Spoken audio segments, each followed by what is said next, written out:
Et nous allons maintenant changer d'hémisphère pour partir à la découverte du plus vieux désert du monde. Un désert situé en Afrique du Sud, long de près de 2000 kilomètres, situé principalement en Namibie, pardon. Même s'il déborde au sud sur l'Afrique du Sud et au nord sur l'Angola, ce désert est une réserve inépuisable de paysages fascinants, d'animaux impressionnants et de peuples magnifiques. Un désert que notre invité a parcouru avec son appareil photo, avec un compagnon de route passionné de désert justement, l'ethnologue et aventurier Philippe Fray.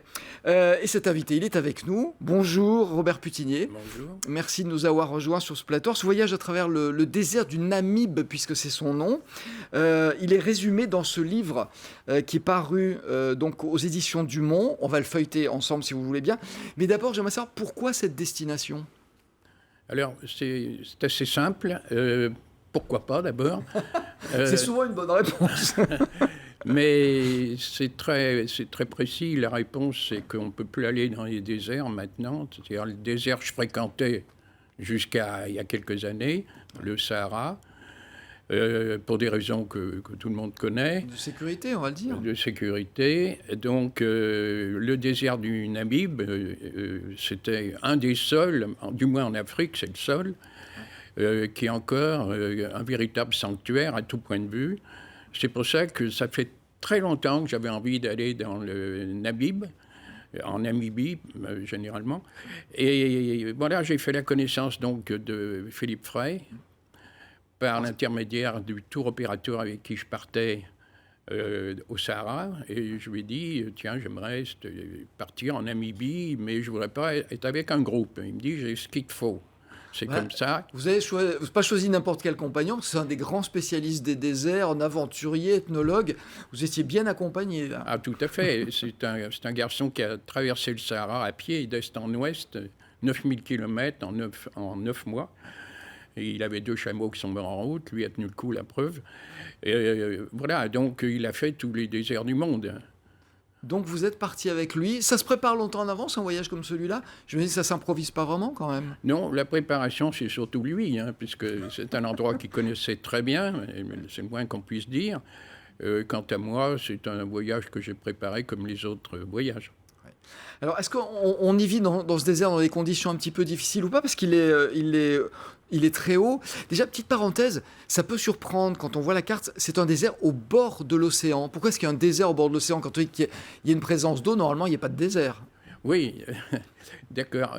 Il faut dire qu'il y a un courant qui vient du sud au nord et qui s'ouvre continuellement, mais c'est un courant froid. Alors, ce qui veut dire que le courant froid, plus la chaleur de l'intérieur de La Namib, terre, ouais. de la Terre, ça fait une différence importante de température. C'est pour ça qu'il y a beaucoup de brouillard. Mais il n'y a jamais, ça bloque les perturbations, les précipitations. Donc, il ne pleut pratiquement. Voilà. On peut dire qu'il pleut jamais. Il pleut quasiment jamais. En revanche, il y a ces brouillards qui passent sur le désert. Et c'est grâce à ces brouillards, finalement, il y a une présence d'eau et donc de vie. De vie animale, la fleur, quoi. Mais pour répondre à la première question, le désert s'est formé à cause du vent, quoi. C'est le vent qui transporte des particules de sable qui, elles-mêmes, ces particules ont été détachées de rochers. Donc c'est très abrasif et c'est comme ça que les rochers sont attaqués par le vent où il y a des particules de sable, quoi. C'est un éternel recommencement. Et ce vent transporte, en l'occurrence, dans cette région, alors c'est une histoire de courant d'air aussi, pourquoi là, plus que... Bon. Mais les dunes font, je ne sais plus combien de kilomètres, quoi, c'est assez immense. Le désert fait 2000 kilomètres déjà. Ouais, c'est un paradis pour les photographes, ça. Ah ben là, c'est un Vous paradis. deviez être aux anges, j'imagine, avec les couleurs qu'on trouve là-bas. Les couleurs, c'est des roches ocre mais ocre ou autre teinte, qui sont transportées également par le vent. Et c'est extraordinaire. Ouais. Au Sahara aussi, il faut dire. Je ne renie pas ce que j'ai. On sent qu'il y a un petit regret de ne pas pouvoir retourner au Sahara. Mais c'est pas un petit. Oui, un énorme regret. Donc, ce désert magnifique, ce sable, ces couleurs particulières, mais aussi la faune et la flore. Vous avez fait des photos de choses dont on ne sait même pas qu'elles existent. On va en apercevoir quelques-unes. Alors, les animaux, il y a un peu tout, hein. J'ai noté scorpions, scarabées, araignées, serpents, oiseaux, lions, léopards, guépards, hyènes. Regardez, qu'est-ce qui vient de passer? C'est quoi ça comme oiseau? Je ne suis pas un spécialiste. Ah, vous n'avez pas l'image, pardon. Non, j'ai pas l'image. Bon, ben tant pis, regardez-les, allez lire le bouquin, vous saurez ce que c'est. Donc, des renards, des chacals, des rhinocéros, des oryx, des springboks. Pour moi, les springboks, c'est un nom d'une équipe de rugby. En fait, c'est un animal à la base. Oui, c'est une antilope. Une antilope, tout simplement. C'est une race d'antilope. Il y en a beaucoup. Hein. Il y a les springboks, il y a les Thompson, il y a les gazelles classiques, etc. Il y a beaucoup d'antilopes. C'est ce qui prédomine là-bas en Namibie. Qu'est-ce qui vous a le plus fasciné, vous sachant que vous avez aussi rencontré les peuples qui vivent là-bas?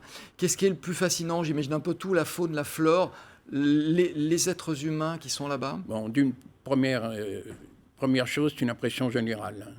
Ouais. Tout est lié, on ne peut pas dissocier. J'imagine bien. Mais ce qui m'a, sur le plan humain, c'est les Imba. Les Imba, c'est une ethnie qui est nomade et qui est sédentaire aussi, et qui vit dans des villages très, très isolés. Et les femmes, la particularité des Imba, c'est les femmes qui se teignent avec de l'ocre mélangé à de la graisse animale. Et elles se teignent même les cheveux. On a vu ces photographies étonnantes, des peuples qui sont accueillants. Ah oui, très accueillants. Les peuples, parce que ce que j'ai pas vu toutes les ethnies. Hein. J'ai vu les Herero et les... Ah, j'ai oublié le nom. Bon, c'est dommage que Philippe soit pas là. Chacun son travail. Voilà. Non, mais ils sont très accueillants. Et puis en plus, avec un guide comme Philippe Frey, les portes s'ouvrent. J'imagine que c'est un bonheur. Si on peut dire. Merci beaucoup Robert Putini d'être venu nous donner envie d'aller dans le désert du Namib. C'est, vous l'avez dit, le seul désert dans lequel on peut se rendre actuellement quasiment pour être en sécurité et découvrir des peuples incroyables, une nature magnifique. Merci beaucoup de nous avoir donné envie. Je rappelle, Désert du Namib, c'est aux éditions du Mont.